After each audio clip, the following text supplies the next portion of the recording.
Hi, నేను మీ మోహన్ రావు జరుగుల్లా.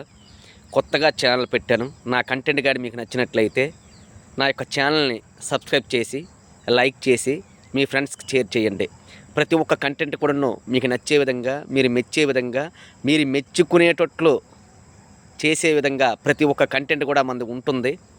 నమ్మండి. Please support మీ.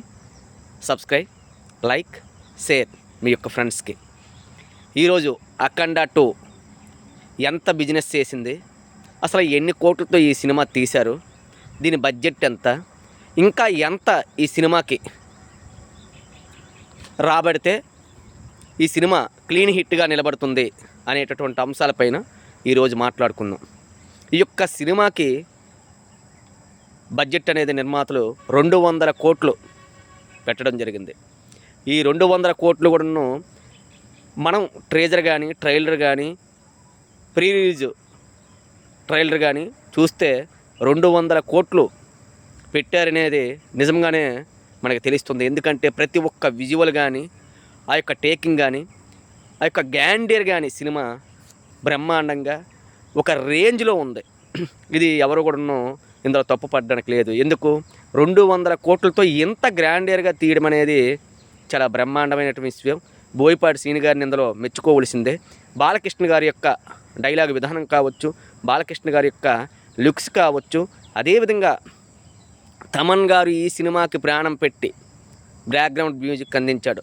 ఇందులో అస్తియుక్తి అనేది లేదు. ఎందుకు గతంలో అఖండ కావచ్చు, అదేవిధంగా వీరసింహారెడ్డి కావచ్చు, అదేవిధంగా నేలకొండ భగవంత్ కేసరి కావచ్చు, వరుసగా బాలకృష్ణ గారి సినిమాలన్నిటికి కూడాను తమన్ గారే మ్యూజిక్ ఇవ్వడం జరుగుతుంది. ప్రతి ఒక్క సినిమా యొక్క మ్యూజిక్ ఆల్బమ్ కూడాను నా భూతో నా భవిష్యత్ అనే విధంగా ప్రతి ఒక్క ఆల్బమ్ కూడాను హిట్ అయింది. కాబట్టి అఖండ 2 కూడాను అద్భుతమైనటువంటి హిట్ అవుతుందనేటటువంటి ఆలోచన ప్రతి ఒక్క సినీ ప్రేక్షకుల్లోనూ, బాలకృష్ణ అభిమానుల్లోనూ, అదేవిధంగా సినీ ఇండస్ట్రీ అభిమానుల్లోనూ ప్రతి ఒక్కరిలో కూడాను ఈ సినిమా ఏదో ఉంది, ఇందులో ఏదో కొత్తదనం ఉంది, ఈ సినిమాలో ఏదో మంచి పాయింట్లు ఉన్నాయనేటటువంటి ఆలోచన ప్రతి ఒక్క ప్రేక్షకుల్లో కూడాను కలిగిస్తుంది. అందువల్లే ఈ సినిమాకి ప్రతి ఒక్క ప్రేక్షకుని కూడా థియేటర్కి తీసుకువెళ్ళేటటువంటి అవకాశాలు మెండిగా ఉన్నాయి. ఇక 200 కోట్ల బడ్జెట్ అనుకున్నాం కదా, ఈ 200 కోట్ల బడ్జెట్ ఏ విధంగా ఇప్పటి వరకు ట్రేబుల్ ప్రాఫిట్ ఎంత వచ్చిందనేది తెలుసుకుందాం. థియరిటికల్ బిజినెస్ అయితే 120 నుంచి 130 కోట్లు ఈ సినిమా చేసింది. ఏరియా వైజ్గా చెప్తానవి. నైజాం 27 కోట్లు, గుంటూరు 9 కోట్లు, ఈస్ట్ వెస్ట్ 14 కోట్లు, నెల్లూరు 4.5 కోట్లు, కృష్ణా 7 కోట్లు, ఉత్తరాంధ్ర 13.5 కోట్లు, సీడెడ్ 24 కోట్లు, రెస్ట్ ఆఫ్ ఇండియా 8 కోట్లు, ఓవర్సీస్ 15 కోట్లు. ఇలా చూసుకుంటే టోటల్గా వరల్డ్ వైడ్గా 120 నుంచి 125 కోట్లు ఈ సినిమా బిజినెస్ చేయడం అనేది జరిగింది. అదే ఓటీటీ రైట్స్ అనేవి 80 కోట్లకు అమ్మారు, డిజిటల్ రైట్స్ అనేవి 60 కోట్లకు అమ్మారు. టోటల్గా ఈ సినిమా 260 కోట్లు అనేది బిజినెస్ చేయడం అనేది జరిగింది. ఆల్రెడీ 200 కోట్లు బడ్జెట్ పెట్టారు, 260 కోట్లు బిజినెస్ జరిగింది, 60 కోట్లు టేబుల్ ప్రాఫిట్గా ఉంది. నిర్మాతలు సేఫ్గానే ఉన్నారు. కానీ కొన్న బయ్యర్స్కి 120 నుంచి 130 కోట్లకు కొన్నారు కదా అన్ని ఏరియాల నుంచి, వాళ్ళకి లాభాలు రావాలంటే ఏం చేయాలి? 140 నుంచి 145 కోట్లు షేర్ కానీ వస్తే నిర్మాతలందరికీ మంచి లాభాలు వచ్చి హ్యాపీగా, చాలా హుందాతనంగా వారు నీట్గా అఖండ 2 క్లీన్ హిట్గా నిలిచింది అని సగర్వంగా వాళ్ళు చెప్పగలుగుతారు. కాబట్టి ఈ సినిమాకి 140 కోట్లు షేర్ రావాలంటే ఇంచుమించు 250 నుంచి 260 కోట్లు గ్రాస్ వస్తే ఈ సినిమా నా భూతో నా భవిష్యత్ అనే విధంగా బాలకృష్ణ కెరియర్లోనే హయ్యెస్ట్ గ్రాస్ వసూలు చేసినటువంటి సినిమాగా 2025లో రిలీజ్ అయినటువంటి అన్ని సినిమాల్లో కల్లా ఎక్కువ గ్రాస్ రావాలంటే 310 కోట్లు దాటి గ్రాస్ వచ్చినట్లయితే 2025 సంవత్సరంలో విడుదలైనటువంటి ఓజీకి 303 కోట్లు గ్రాస్ వచ్చింది. ఆ సినిమా దాటాలంటే ఇప్పుడు ఈ అఖండ 2కి 310 కోట్లు కానీ వచ్చినట్లయితే 2025లో విడుదలైనటువంటి సినిమాలన్నింటిలో కల్లా హైయెస్ట్ గ్రాసర్గా మన అఖండ 2 నిలుస్తుంది. అలా నిలవాలంటే ఈ సినిమా క్లీన్ బ్లాక్ బాస్టర్గా ప్రజల నుంచి మంచి రెస్పాన్స్ అనేది రావాలి. తరువాతను ఈ సినిమా యొక్క ఓవర్సీస్ బిజినెస్ ఇప్పటికే యూఎస్ఏలో $200,000 దాటడం అనేది జరిగింది. ఇంకా జరుగుతూనే ఉంది.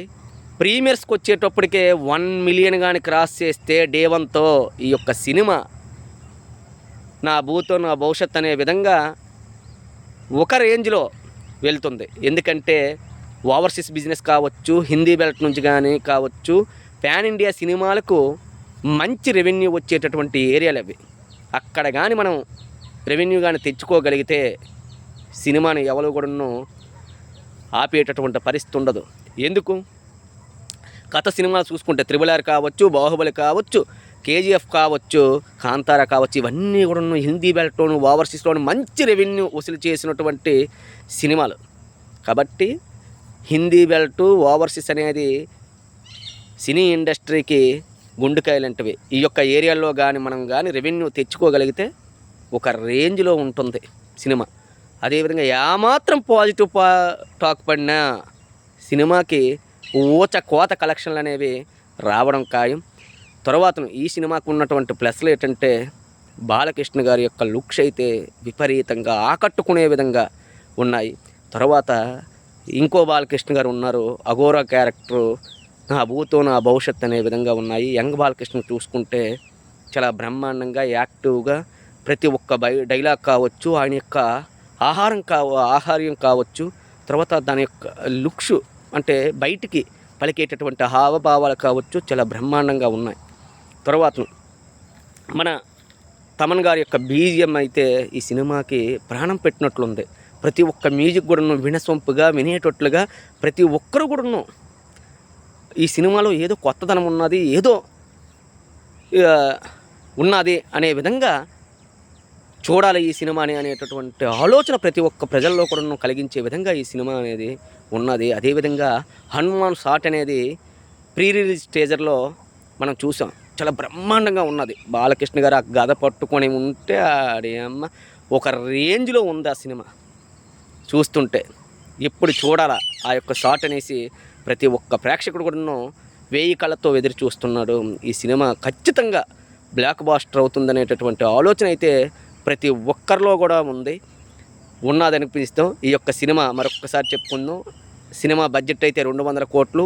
ఆల్రెడీ ఓటీటీ ద్వారా, డిజిటల్ రైట్స్ ద్వారా, థియేట్రికల్ ద్వారా 260 కోట్లు బిజినెస్ చేసింది. ఆల్రెడీ నిర్మాతకి 60 కోట్ల ప్రాఫిట్ ఉన్నది. కానీ నిర్మాతకి బయ్యర్స్కి మళ్ళా లాభాలు రావాలంటే 140 కోట్లు షేర్ రావాలా, 250 నుంచి 260 కోట్లు గ్రాస్ రావాలా. నా యొక్క కంటెంట్ కానీ మీకు నచ్చినట్లయితే మన యొక్క ఛానల్ని సబ్స్క్రైబ్ చేసి లైక్ చేసి మీ యొక్క మోహన్ రావుని సపోర్ట్ చేయండి please. One and all thank you.